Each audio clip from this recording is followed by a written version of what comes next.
Hey guys, William here in Black Ops 3 with an interesting video about the black market, or more specifically, COD points and their value in the market. A bit of an intro before I actually start, just so you know where I'm coming from on this.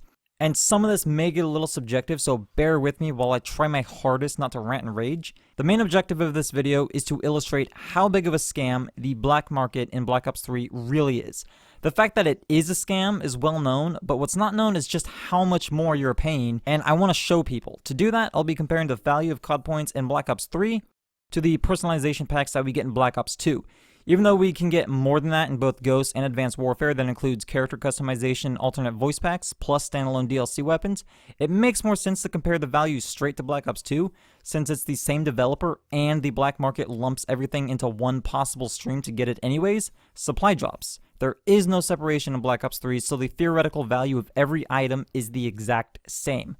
Even though you can get black market items from crypto keys in-game without COD points, this video is strictly about the value in purchasing supply drops via COD points, so I'll also assume that everything you buy with the refunded crypto keys is also a rare supply drop. For the purpose of explaining this, I'll have some text popping up on the screen with some math to justify my reasoning, and I'll be using the $100 COD point package as a reference because it's the best value we have, and I'll also be sticking with US currency rates because that is what I personally use. Now that the intro is out of the way, let's get into the math. Oh yes, lots of math.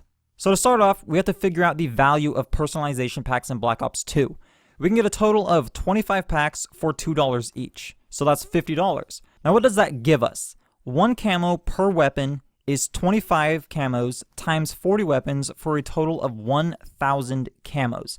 The reason I count a camo for each gun is because Black Ops 3 separates them on a per gun basis. We also get 3 reticles in each of these packs for a total of 75 reticles. And that's a total of 1,075 unique items total for just $50. If you take that $50 and divide it by 1,075 items, you end up with about 4.65 cents per item for Black Ops 2 personalization packs. Now, let's jump over to Black Ops 3. Each supply drop costs you 200 COD points, and each supply drop gives you just 3 items.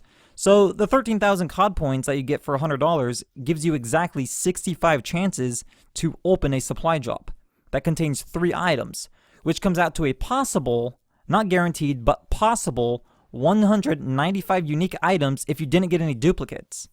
Now if you take that $100 and divide it by the 195 items, you end up with about 51.28 cents per item. It kind of puts this whole thing in perspective. But something happened with rare supply drops due to community outcry. Treyarch fixed rare supply drops, and they actually give you back crypto keys.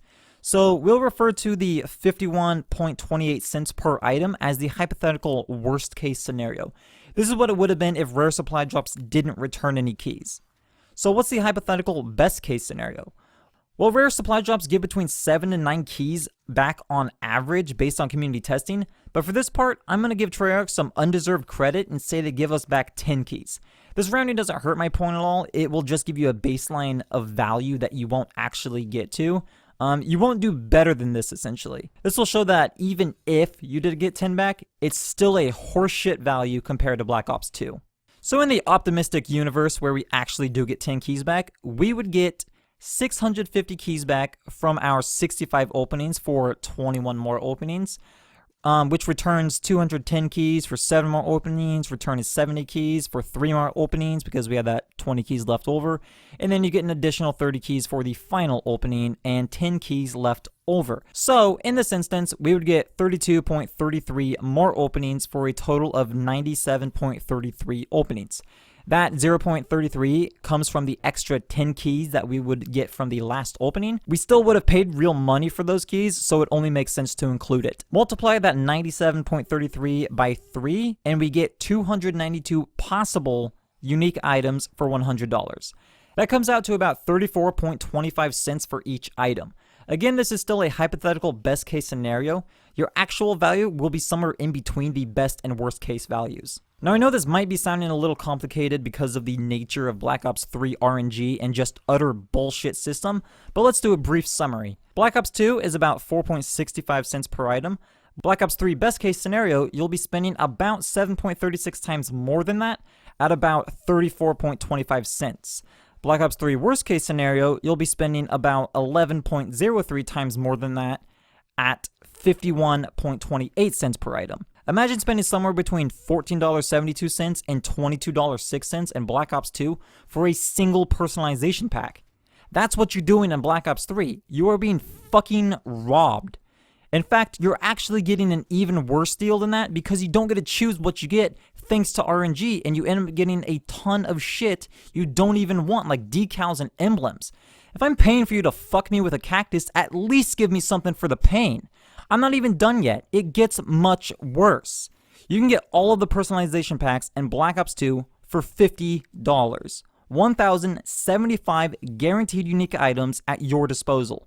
So what would it cost you in Black Ops 3 to get all current 2,070 items from the black market with just COD points?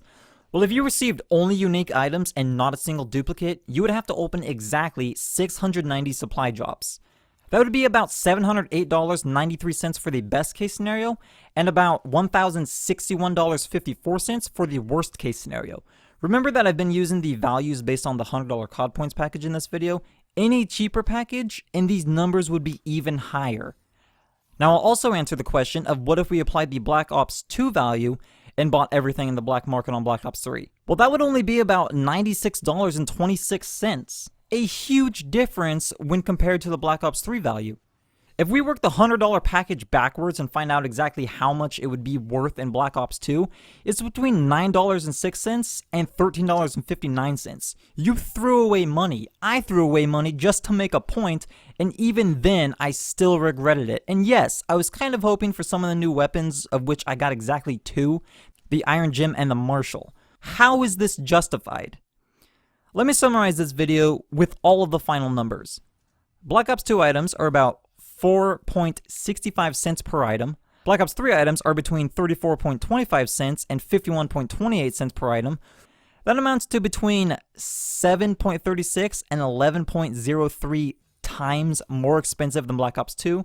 Duplicates make them even more expensive since they always return less value. Black Ops 2 personalization packs that cost $2 each would cost between $14.72 and $22.06 if you base them on the value of items in Black Ops 3. All 25 personalization packs in Black Ops 2 would set you back $50, but if you applied Black Ops 3 value to that, you would have to spend between $368 and $551.50. If you wanted to buy all the current 2070 black market items in Black Ops 3 at their current value, you would have to spend between $708.93 and $1,061.54. If you could buy every item in the black market for the value of Black Ops 2 items, you could buy everything for about $96.26. I would like to know the thought process behind this decision. No one person came forward and just said, this is what's going to happen. There was a discussion that took place, and this bullshit scam made it into the game. I hope you guys enjoyed this video and you feel a little enlightened when it comes to just how much money you're wasting and how deceitful the black market and COD points really are. Leave me a comment below letting me know how much you have actually spent on COD points and how many of the black market exclusive weapons you even have. That includes the wrench and butterfly knife, etc. as well, not just the Marshal, Raider, or NX Shadow. Once again, I hope you enjoyed the video, and I'll see you next time.